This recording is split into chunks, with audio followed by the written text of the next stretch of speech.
আসলে সাংবিধানিক বৈধতা ছিল কিনা, কিংবা তাদের যে পরিচালনা, দেশ পরিচালনার জায়গায় আপনি কতটুকু একজন রাজনীতিবিদ হিসেবে বৈধতার কথাটা প্রথম বলি। যেহেতু আমি সরকার গঠনের প্রথম যেটা পদক্ষেপ হলো, ওখানে আমি ছিলাম, এটা সাংবিধানিক ভাবে বৈধতা ছিল না। অন্তর্বর্তীকালীন সরকার আমাদের সংবিধানে ছিল না। ওনারা রাষ্ট্রপতি এটাকে সুপ্রিম কোর্টে, ওটাকে ডক্ট্রিন অফ নেসেসিটি, এই ধরনের একটা, এই পরিস্থিতি কি করা যায়, সুপ্রিম কোর্টের সুপ্রিম অথরিটি যে কনস্টিটিউশনে কোনো ব্যাখ্যা হলে ব্যাখ্যা দিতে পারেন ওনারা।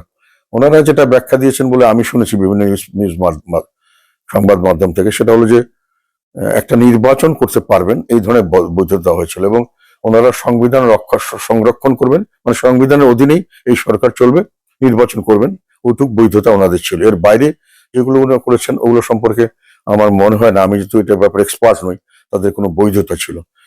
ওরা নিজের থেকেই করেছিলেন, এবং কিছুটা হলো অনেক কিছু ওনাদের সাংবিধানিক ক্ষমতার বাইরে অনেক কিছু করেছেন, যেটা হয়তো আইনগতভাবে চ্যালেঞ্জ হলে এটাতে নানান ধরনের কমপ্লিকেশন, জটিলতা আসতে পারে। তবে ওনারা যেটাই করেছেন, আমি মনে করি দেশের জন্য এত বড় ক্ষতি ইতিপূর্বে কেউ কোনোদিন করেননি। আমার ধারণা যে দেশকে ওনারা এমন একটা জায়গায় নিয়ে ঠেকে ফেলেছেন, যেখান থেকে উদ্ধার হতে কঠিন সময় পার করতে হবে। বর্তমান সরকারের সামনে অনেকগুলো বড় বড় চ্যালেঞ্জ। আমি তো বললাম যে একটা হলো সবচেয়ে বড় রাজনৈতিক স্থিতিশীলতা না আনলে বাকিগুলো হবে না।